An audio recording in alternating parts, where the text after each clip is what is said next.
Tony D'Angelo. All right, so every single Tuesday we sit down and chat with our good friend Tony D'Angelo. We talk about everything from finances to ethics to mostly Lamont lately, but today going to be a little bit different. First of all, Tony, good morning. How are you? Good morning, Lee Elci. I'm proud to be among everybody. So we're number one in the state of Connecticut in something. We're right? number one in something, and this is sad. I mean, I really can't make light of this. I said last week we talk about the economics of abortion. This subject has morphed to something greater, and you know, what did Ralph Cramden say on the honeymooners about every dog having his day? Well, finally, Connecticut endeavors to be the first in something involving business development. And our governor, Ned Lamont, in an open letter to whosoever will read it, targets business owners, saying that this is the leading state in reproductive rights, and this is something that is a business priority. Now, leaving aside my personal feelings, my first thought is that I'm speechless for all the things any locale can tout as to why somebody would be there. You know, good schools, favorable taxes, business growth, safety. The taking of an innocent human life, which is what it is, regardless of how you feel about it, whether you're pro-choice, whether you're pro-life, this is the reason why you should come. And before we even get into the morals of that, this is the best argument you can make to come here. And it really shows you how depraved and brain dead our leader is. He actually calls in this speech, in this letter, Connecticut a wonderful family-friendly state, while, you know, you can have abortions. And the only thing I really can say here is nothing. I mean, it's just difficult for me to say that. And feel free to comment if you wish, and I'll just collect myself as I'm pounding the table. So when I first heard our governor talk about this, I thought it was a spoof at first. Like, I thought, there's no way he just said almost that. Babylon B-ish. Yeah, like there's no way that you're going to promote the thought that companies would want to come here because the abortion rules are so, free, with the ability. As business driver number one. Yeah. So, and I actually was having a conversation this weekend with Bob Stefanowski about this. And, he was in shock as I was. He thought it was at first he thought it was a joke. Businesses, they're in business to make, it was beyond belief. Let's put it that way, Tony. So it's out there. It's said. It's obviously what they feel. Like, they think they can use this as an advantage, certainly in November. And of course, that's really what it always boils down to. How can we better position ourselves to get reelected? Well, let's look at the legacy. What does a CEO look at? Well, the first thing you got to look at is just all of the economic train wrecks in Connecticut since time immemorial. I just wrote a few down. I mean, I could spend 20 minutes, listing them all. GE, Colt, Aetna, Bayer, Carrier, Stanley, Lego, Pitney Bowes, Hubble, UPS, Raytheon, Smith & Wesson, and there never is an examination of our wonderful Department of Economic and Community Development. We hand them millions. It's been the Lamont Crime Bank, and, just leave them there. Just, we're going to trust them to do what they've always done, and I just read you the legacy. And notwithstanding, Lee Elci, a laundered DECD bribe, look for that. Somebody will go out there and say, oh, yeah, I'm going to make a social statement. And all of the corporations, like right after the Roe v. Wade decision, at least what I was watching on the Monitor and FBN, they all said, okay, we're going to provide access for those that want it. This is something we're going to provide as a corporate benefit. So why do you virtue signal to the lowest possible virtue, the cessation of an innocent human life? Right. And, again, I don't think anybody can say abortion is a good thing. I mean, if that's what you think, I mean, I can't help you. Now, if you're gonna be an idiot CEO, and believe me, there's idiot people in corporations as there are in law firms, government, and wherever you want to go, look at Disney. Disney is the poster child for playing woke. Their stock today is 50% less than it was a year ago because they got into the whole, the whole mess as far as protesting against Florida. And any executive with a half a brain gets that, and any executive that doesn't get that, please don't invest in that company. And I might want to say there's hope. I might want to say that somebody running against Ned Lamont or in the Republican Party, you mentioned Bob, God bless him for feeling that way, but I read something this week that, this knocked me off my chair. In the July 1st Hartford Courant, Senate Republican leader Kevin Kelly of Stratford, I'm not talking out of school, I'm reading from the newspaper, said the government's pitch to businesses to move to Connecticut would be strengthened if our state would make a better policy decision to increase jobs, income growth, and opportunity. But he adds another paragraph. Still, he says he appreciates Lamont encouraging businesses to move to Connecticut and create jobs, and the governor's confirmed that abortion rights codified in Connecticut law are settled law and will not change. Kelly, you should have stopped at the first paragraph. I mean, why do we have to keep pandering in this state to the lowest common denominator? This is the equivalent. I thought about this last night, and I mentioned it to Kathy. This is like mom saying to dad, we need a bigger house, and dad's sitting there and he's scratching his head. Says, okay, everybody leave the house at 3 this afternoon. And dad goes and torches the house. And, it's like, why do you want to do that, Dad? Well, I want to collect the insurance money. So he tells Mom, and Mom says, that's a terrible thing. But the kids are like, our house. But wait, Dad's trying to get money in the house. He's being a good dad. I mean, and the only thing I can think of, and I don't say this as my, sometimes failed attempt at being a Christian man, but we're at a state right now in this state of, I'm going to use a term, moral bankruptcy. Absolutely.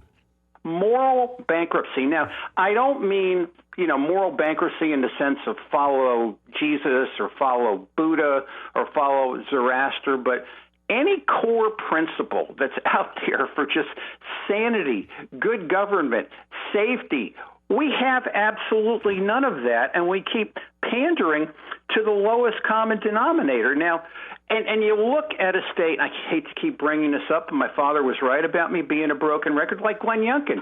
Glenn Youngkin's walking away with all the toys. Why? Because he has a vision that's not morally bankrupt. He's talking policy.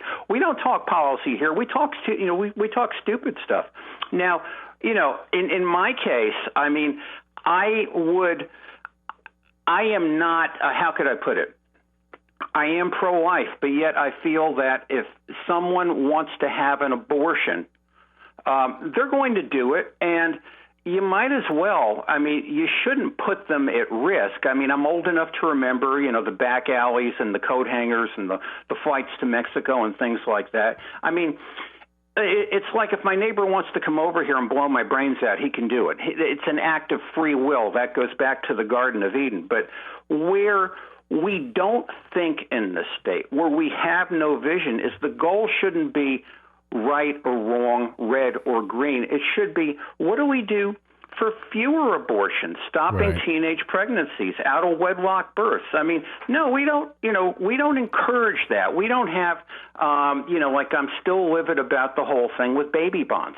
Let's just give money for birth. I mean, why don't we give money for staying in school, learning a trade, getting a degree?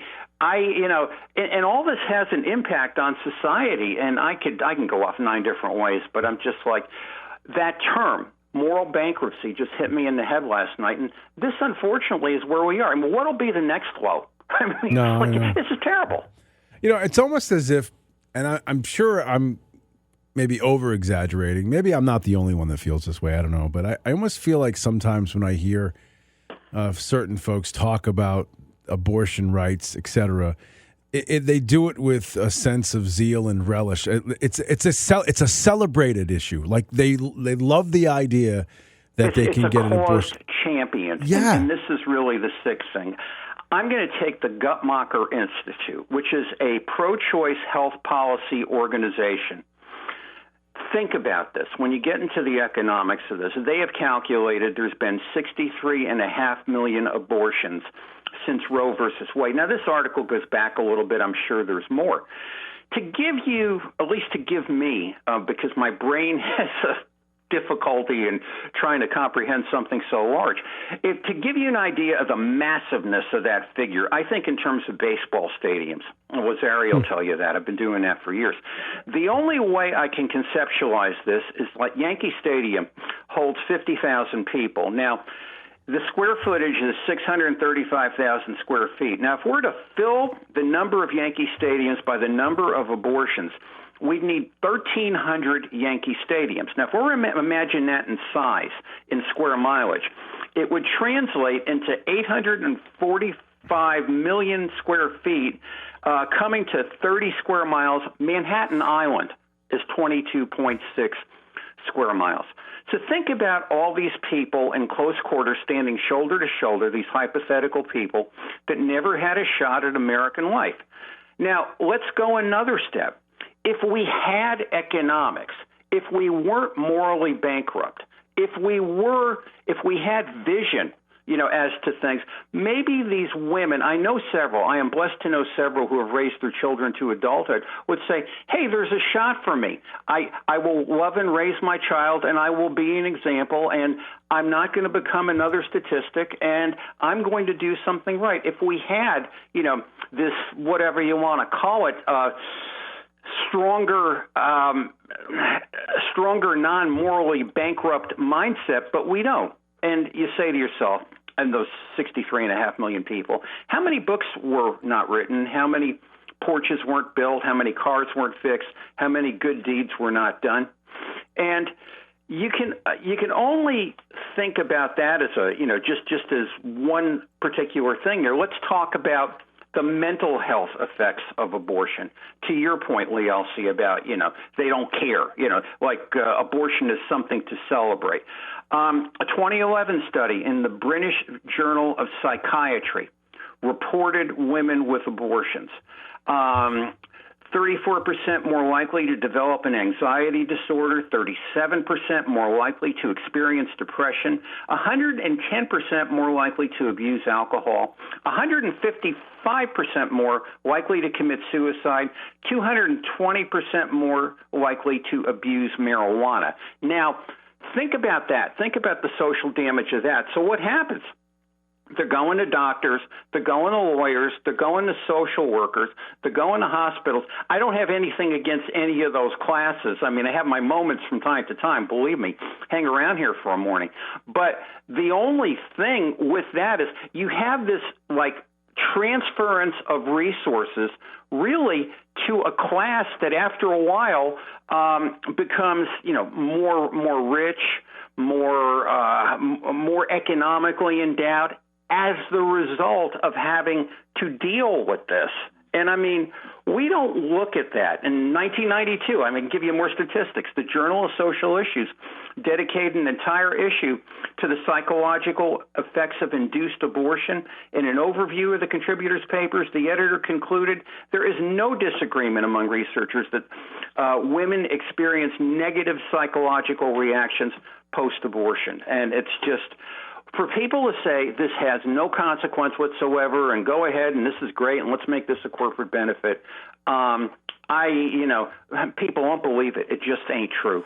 Tony D'Angelo is with us. You can follow him on Twitter, Tony D'Angelo 7. It is a must follow. Just to maybe put it into a different type of perspective, that total number of abortions would equal the population of Illinois, Ohio, Georgia, North Carolina, and Michigan combined.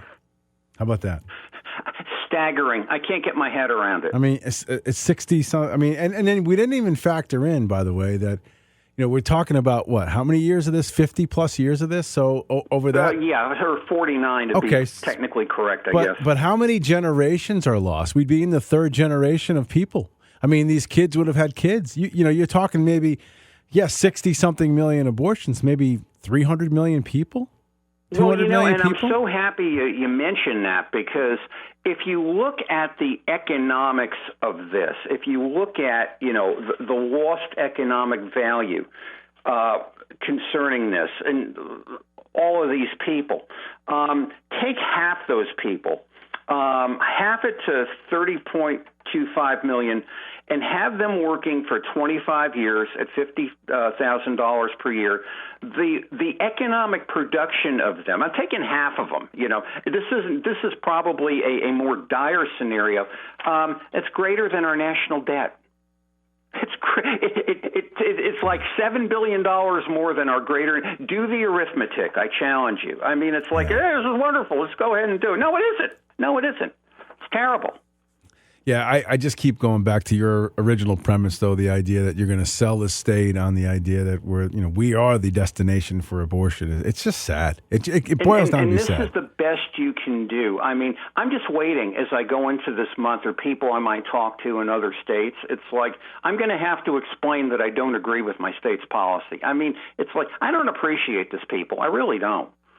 But because it's not, it's just you don't take the lowest common denominator and hold it out as a strong suit, because there is nothing good about abortion. Now, if you're sitting there and you're pro-life and you're gloating and you're thinking, hey, this is great, whatever the case may be, what do we do about teen pregnancies and single mothers? Right. And go to a city.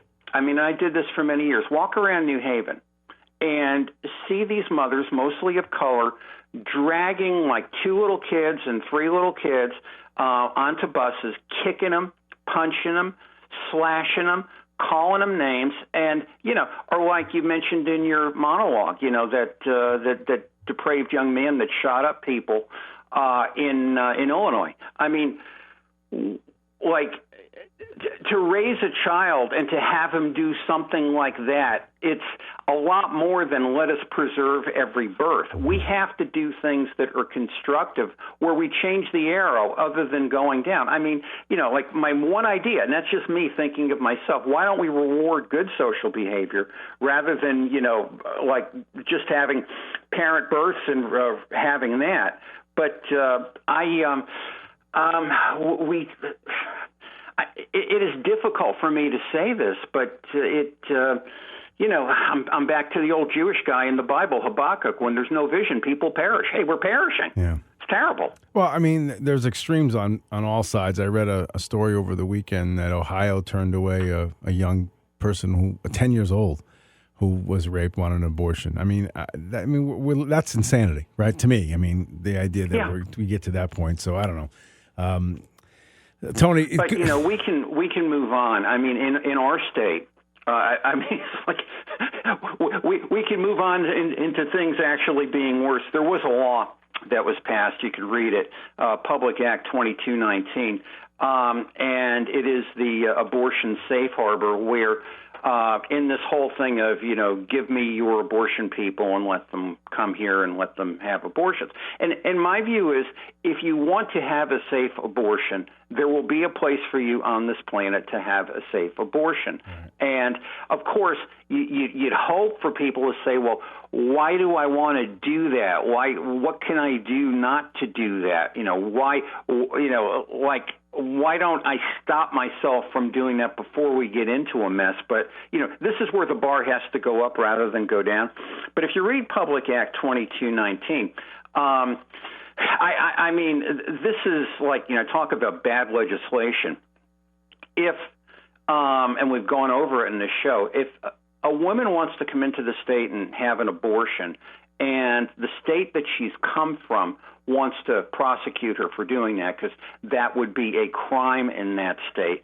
Connecticut has a provision where this woman can enter into a civil proceeding for damages against whosoever is dogging her costs and fees.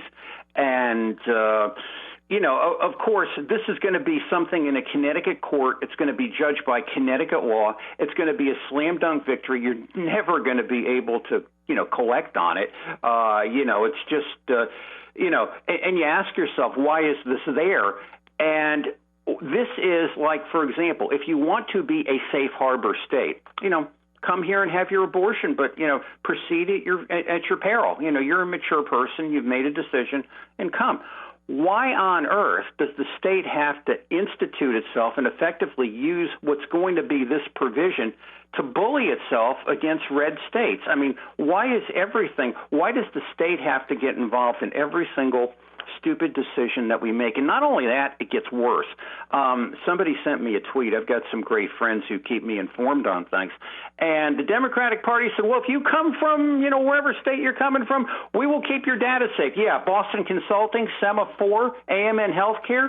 I mean, is Manny the Torch going to build my house? I mean, you guys are so stupidly unbelievable. And again, I'm going to end where I began, Lee Elci. Total moral bankruptcy. And I mean, it's tough for me to talk about this. There's so much wrong, and I'm believe me, I think this segment is a downer, but hopefully it's a place to begin. And as one of our wise listeners out there just reminded me, wait until our tax dollars are being spent in advertisements that bring folks to this Oh, you'll state. See all of it. Right.